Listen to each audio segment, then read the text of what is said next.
Do you want to know what it is?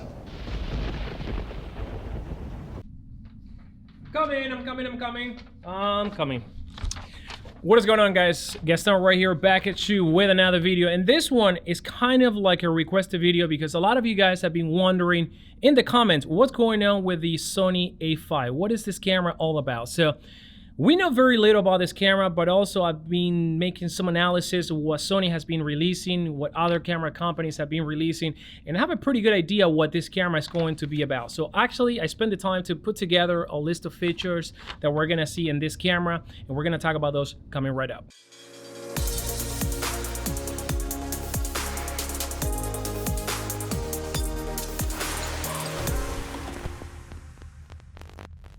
Welcome back to the channel, guys. Gaston right here, and if you're new to this place, I do gear reviews, tutorials, behind the scene, and I've been covering a lot of rumors. So if you enjoy the content that you see around this channel, consider subscribing and hit that notification button for more content like this one. Now, what do we know about the Sony A5? And basically what we know about the Sony A5 is very little. And one of the things that we know is that this camera is going to be a full frame camera that is going to be priced under $1,000. So yes, under $1,000, that is going to be pretty amazing for a lot of people that want to get into the full frame game. Now, the other thing that we know is that this camera may have a body very similar to the A6000 line. So we're talking about cameras like the A6400, A6500, A6600, A6300, A6100, A6000. So a very familiar body. Now, this makes a lot of sense because that is one of the bodies that actually costs Sony the least, because they have been doing those bodies for a long time. They have already all the tooling done, and it's a body that costs less than the full frame bodies to manufacture, has also more plastic than the full frame body. So this is basically what we know, and now let's think about what else is going to be in this camera available, because remember, $1,000 is half of the price of the Sony A7 III, and that is the entry-level full-frame camera that we have right now. Probably we're gonna see on that camera a price reduction, maybe coming down up to $1,500 once the A7 IV gets announced. But for right now, you can buy that camera for $1,800, sometimes $2,000. Now let's talk about some of the features that we're gonna see in this camera and those that we're not gonna see in the camera. And I like to start by those that we're not gonna see in the camera. The first one being the IBIS. In this camera, we're not gonna have IBIS, and IBIS is a pretty expensive part of any camera. So this one by default is not gonna have the IBIS. Now, if you think about every A6000 camera, aside from the A6600, we have the NP-FW50 battery, the little one that doesn't last very much. So chances are that we're gonna see that battery instead of the NP-FZ100 battery, which is the one that we can see in all the full frame cameras. So this is gonna be a way also for Sony to save some money. Remember, the NP-FZ100 is almost $80, and this one costs almost half. So that is the battery that we're gonna see in this camera. Now, a lot of people think that because the A7 is 3 and the ZV-1 have the flip-out screen, we're gonna see flip-out screen all across all new cameras. But we're not gonna see that technology in this brand new camera. Instead, we're gonna see the same hinged type of flip-up and flip-down screen. Not even flip-up all the way. I think it's going to cap to that one that goes almost halfway. And, you know, that's what we're gonna have right here. Much similar to the one that the A6500 has and all the other A6000 cameras. So that's also gonna allow Sony to save a lot of money because they already have invested in tooling. That is a much outdated product that now it costs them less to manufacture. Now let's talk about the buttons and dials. And I think that in this version, Sony's also going to keep the same exact buttons and dials that we can find in an A6400, for example. The sole reason is because, again, they're not gonna wanna re-engineer anything to keep the cost down, and they're already making those buttons and dials for a lot of the other cameras, so we're gonna have to deal with those. Now let's talk about the ports, because that's another area where they can actually improve and save money. Now, if you actually take a look at the ZV-1, one of the latest cameras released, that camera has a microphone input, a micro USB, no USB-C, a micro USB and a micro HDMI. So take the same port bay and slap it into this camera. That is exactly what we're gonna see in this version. No headphone jack. Now, when you think about autofocus, Sony has actually rolled out the same autofocus technology from the much more expensive A9 II onto all the cameras, and even on cameras like the ZV-1, which is a camera under $800. So in this version, we're gonna see great autofocus capabilities, but we may not see eye tracking and we may not see animal autofocus. The sole reason is because this is a full frame camera, and they're gonna want you to invest for your professional work in the much more expensive cameras like the A7 III and very soon the A7 IV. Another thing that we may now see in this camera is going to be an intervalometer. And remember, Sony actually removed it before from some of the cameras, then they put it back on some of the cameras. So in this version, we're not going to have that. They're going to leave that for the much more expensive camera. And the other thing that this camera is not going to have is going to be Bluetooth. So we're going to have Wi-Fi, but no Bluetooth. So Sony has done this before, removed features for the sake of pushing you to the much more expensive cameras.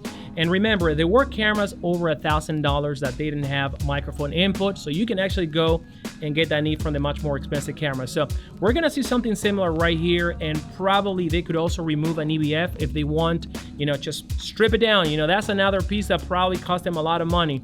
So maybe they may remove the EVF and, you know, just call it a day. Another thing that we're not gonna see definitely that we have on some of the A6000 camera is the flash. So this one for a fact is not gonna have flash. A lot of the full frames don't have flash, so you know, we're not gonna see flash here neither. Now let's talk about some of the things that we consider this camera is going to have. And this camera is not going to have a 24 megapixel sensor. It is going to have a 20 megapixel sensor or something lower in resolution. The other thing is that this sensor may not be backside illuminated. You know, that's also going to incur some savings right there. Now, when you think about what, you know, there is out there, Canon, for example, with the RP has a 20 megapixel sensor, the R6 has a 20 megapixel sensor, the A7S III has a 12 megapixel sensor. So 20 megapixel sensor is good enough, and they're gonna wanna protect the A7 III because that camera is gonna come down in price probably up to $1,500 when the A7 IV comes out. So if you want more resolution, they're gonna wanna make you spend the money there. Now, the one thing that we may see from the Sony A7 III is going to be the processor. So in the A5, we may have the same processor of the Sony A7 III, and just for the simple reason that Sony is going to be introducing a brand new processor in the A7 IV. So this is gonna allow them to save more money here when building this camera. Time to talk about some of the photography capabilities of this camera. I'm gonna read my list right here. So the first thing is that we're gonna have RAW, we're gonna have JPEG, and probably we're gonna have HEIF files. Now, HEIF files I made it for the first time in the A7S III, and if you don't know about HEIF files, they actually produce a higher quality image with less size. So chances are that we're gonna do this, and the reason why I'm saying this is because this camera is also going to have one card slot, just like any of the APS-C cameras and the older full frame cameras. Now let's talk about autofocus for picture. And like I mentioned before, we may not see eye autofocus at all in here. And the only autofocus that we're gonna have is probably face detection. Remember, we've been doing good with face detection for a long time with, you know, other cameras before.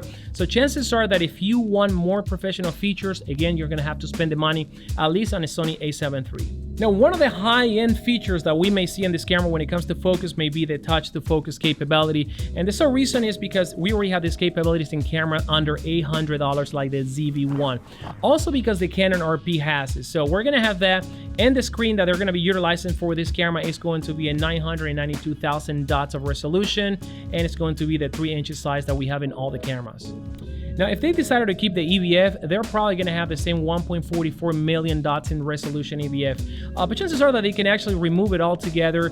And, you know, for a full frame camera, having that little tiny EVF, I don't know if it's that practical. And I don't know if people actually spending $1,000 rather than going with the much more expensive cameras are going to care for an EVF or not. So, I don't know. Let me know in the comments down below. What do you think? Let's talk about video specs. And this one is going to be very similar to the Sony A7 III with a caveat. So we're gonna have 4K video up to 30p, we're gonna have Full HD up to 120 frames per second, but we're not gonna have log profile. This one is also going to record in the XAVC 8-bit. We're not gonna have 10-bit here, and chances are that we may see 10-bit in the A7 IV. So if you want log profile, once again, you're gonna have to spend the money and get an A7 III at least. And the Sony A5 is going to be an entry-level camera. It's not gonna break the bank. It's gonna be a great transition from anyone that owns an APS-C camera. And Sony's gonna wanna sell you a lot of full-frame glass. That's how they make their money. Now, we're not gonna see incredible video features. We're not gonna see incredible photography features. It's going to be a fair camera that is going to have basic features, and for some people, it's gonna be more than enough.